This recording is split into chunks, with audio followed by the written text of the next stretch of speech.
Hi, I'm Nicole Roberts Jones, and welcome to The Fierce Files. Now, what I know for sure is that one of life's greatest gifts will meet you when you go after your more.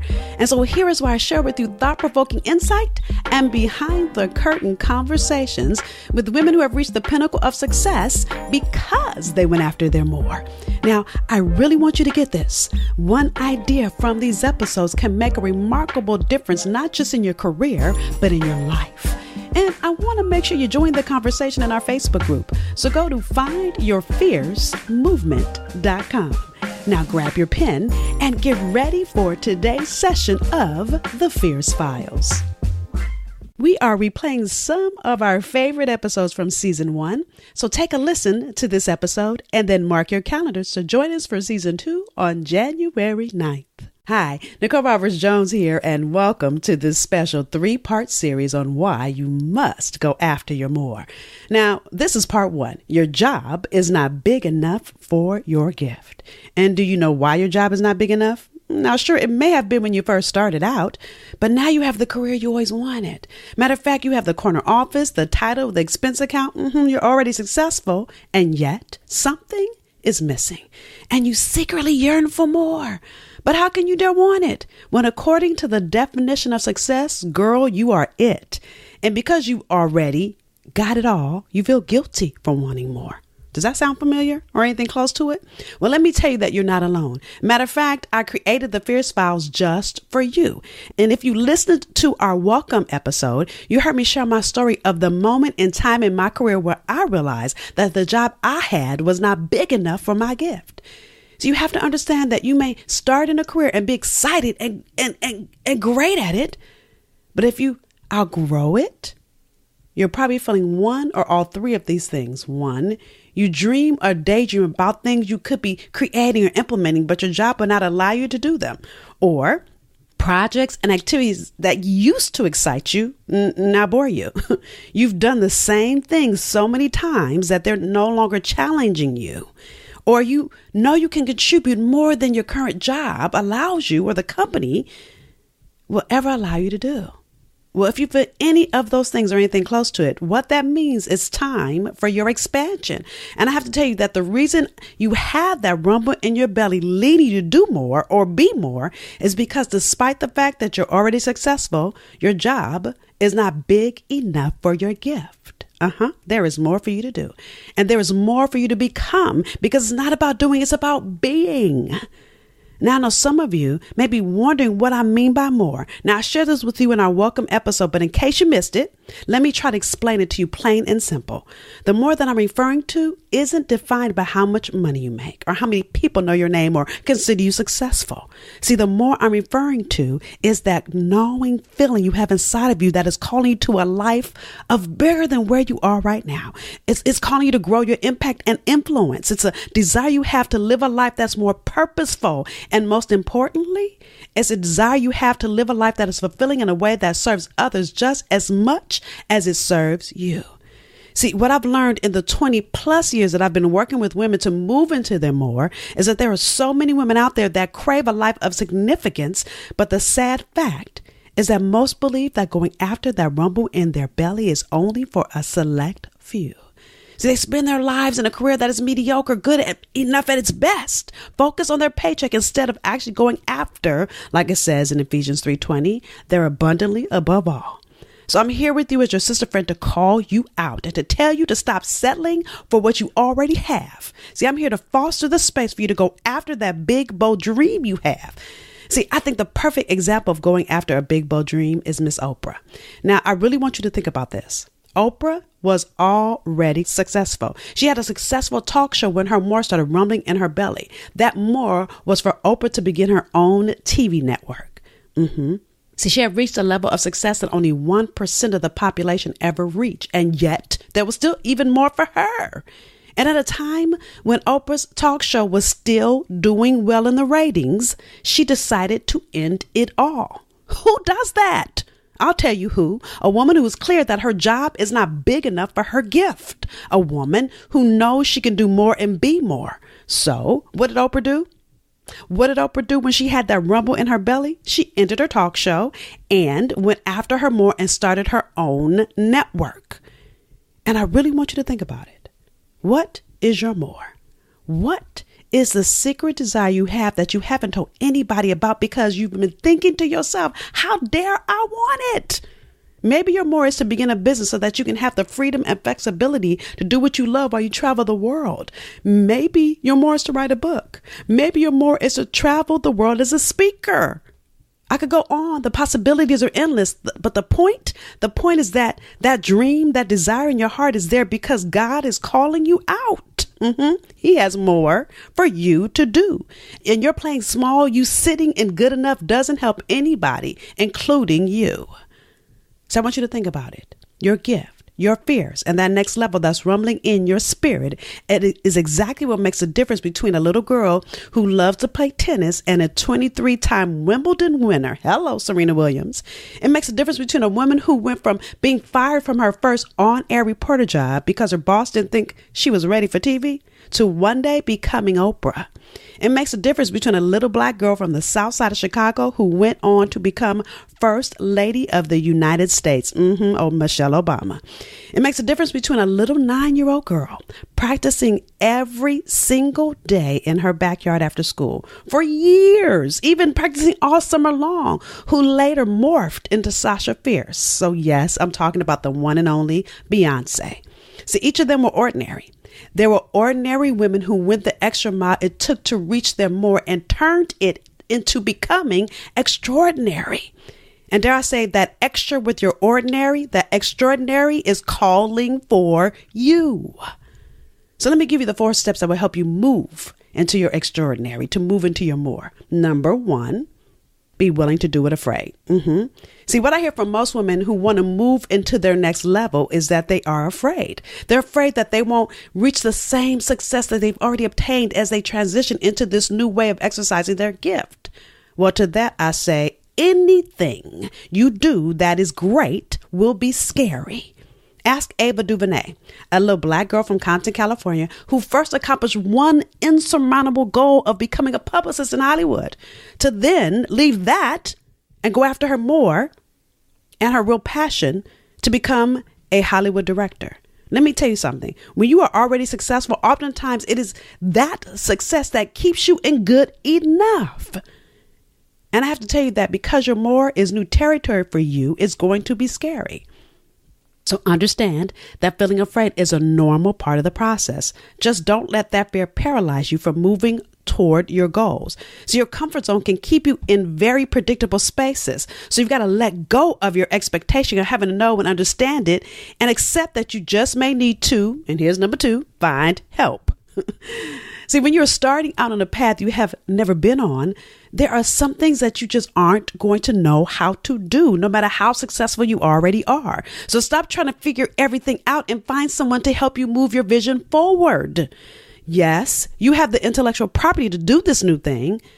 And by the way, when I say intellectual property, I mean the know-how or expertise. You've got that. But do you have the strategy mapped out that you need in order to do this new thing you've never done effectively? See, one of my favorite quotes by A.R. Bernard, Bishop A.R. Bernard, is, "The tools you used on this level are not sufficient for your next." So investing in a culture or program or whatever it is that is designed to move you into your more will give you the strategies you need to move into that next level. Keep in mind, this new place that you're coming into is bigger than where you've been, so you must acquire new tools to accomplish it. This is where I see so many successful women fail. You think because you already are successful, you should be able to do the same thing that's gotten you to this current level or position to move into your more. And let me tell you, that's not true. So if you want something different, you will need to do something different.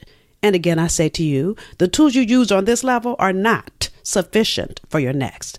So you must find someone that's 10 steps ahead of you, someone who has ventured into this new space, that's been there, done that, and is already successful, to help you create the steps you need to go after it. And here is what they'll help you do, which is number 3, create a winning strategy.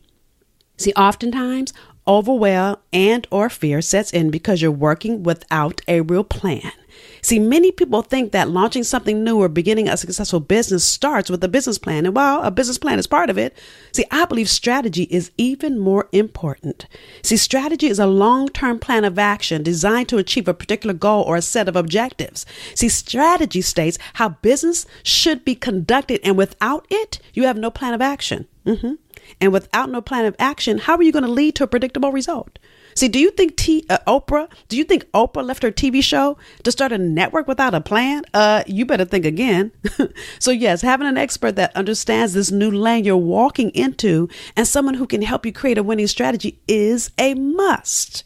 And then number 4, you must choose to be committed to it. See, when you start something new, you have to really assess if you're interested or committed.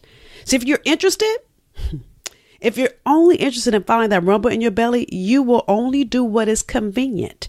If you're interested, excuses and all kind of stories will come up as to why you can't make this dream happen. You'll say things like, I don't have enough money, or my relationship is stopping me, or you'll be like some people who say, I need to lose weight first, or I need to go back to school. So you'll find all kind of reasons why you cannot set your wheels in motion toward your more.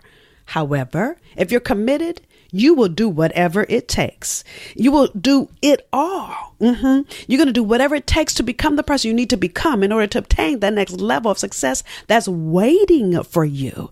Matter of fact, it's waiting for you to let go of all the excuses, the stories, all the reasons why you can't, and find every reason that you can and that you should. You let go of all of that and move into the highest and best version of who you were created to be.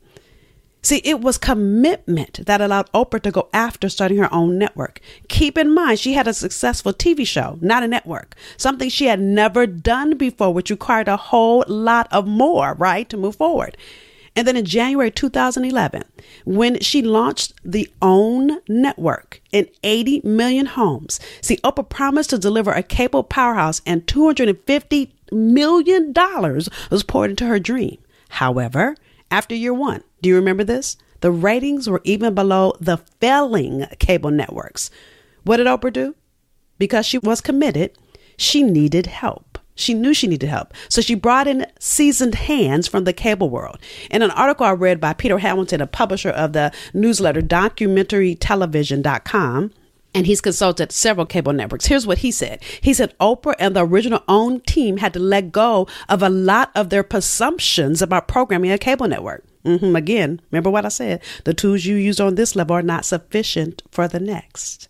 See, Oprah had to realize that she needed tools to build a network, and the tools she built a successful TV show were not sufficient to build a successful cable network. Now, I really want you to get this. It was her commitment to make her more successful that had Oprah reach out for help.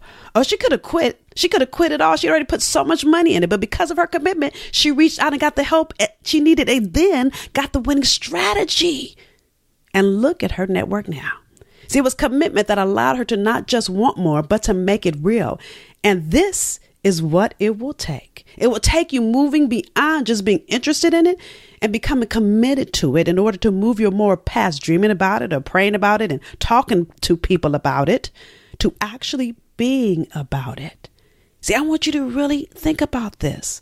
What good is it to have a desire for more? What good is it to have the flame if it never gets ignited?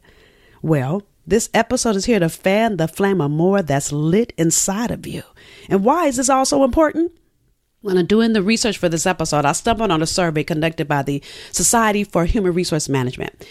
And in that survey, it found that over half of employees say that they're not satisfied with their jobs. Even further, an article in the New York Times called Why You Hate Work focused on a survey from the Energy Project, an engagement and performance firm that focuses on workplace fulfillment, which found people lack a level of meaning and significance at work.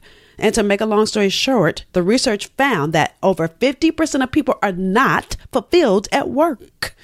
Imagine what that means. Doing work that you're good at, but you hate it. Matter of fact, you hate it so much you don't even want to get up and go to work in the morning. Even when you get to work, that same disdain for your work affects your attitude and how you interact with other people in your workplace. And if you work 5 out of 7 days a week, basically you live 80% of your life unhappy, in dread and regret. Now, is that any way to live? And how do I know this? Of course, I can give you countless examples of clients I have worked with over the last 20 plus years to align meaning and fulfillment with their paycheck. But actually, my first client was me. Now, I told you the whole story in our welcome episode, but I came to the realization that I lacked fulfillment and I wanted more back in 1993 at a time in my life that from what everyone else could see, I was very successful. Matter of fact, I had successfully matriculated into the entertainment industry and landed the job I had always dreamed of since I was a little girl. Plus, I was going to the parties. I was bumping elbows with the stars. I had the dream life, but I felt like something was missing. Now, again, I'm always going to say, don't get me wrong, Hollywood is great. But I realized that my gift was bigger than that job I was in at that time. See, realizing this was confusing. I started thinking, what should I do? Stay in a job that was not giving me the meaning I desired and continue on a career others deemed successful? Or should I go after the rumble in my belly, the fulfillment of the desire in my heart? See, that first epiphany moment for me in 1993, when I said yes to my more and began to pursue it and make it real, I realized that the highest and next level use of my gifts made me feel alive and fulfilled. And actually, I couldn't believe that I could actually get a paycheck for doing what I love. I can tell you from my own firsthand experience that I get paid every day to do what sets my soul on fire. And that's why I'm committed to helping you and every woman I get to coach and teach to live into your more. And that is why I'm holding the space for you to go after it. For me, I chose commitment. What will you choose? I chose to go after the rumble in my belly. I'm inviting you into an introspective look into other women that said yes to their more during my interviews here in the Fierce Files. But the ultimate question is, why should you say yes to it? Why should you be committed to it? Well, I want to invite you to listen in on our next episode. Episode 3, which is part 2 of this series of why you must say yes to your more. Thank you for joining us for this episode of The Fierce Files. Now, I want you to walk away from these episodes with value, so grab your pen and answer either one or all 3 of these questions. Number 1, what was your greatest takeaway? Number 2, what will you do differently as a result of what you heard? So you may have heard something you've already heard before, or you may have learned something new. Either way, don't take the insight that was shared with you for granted. So commit to doing one thing different because of what you heard. Number 3, what was confirmation for you? What did you hear that confirmed you're on the right path? See, I want you to take a moment and celebrate you. Too often in our journey, we focus on what we're not doing and we forget to celebrate what we are doing. So what was something that showed you that you're headed in the right direction?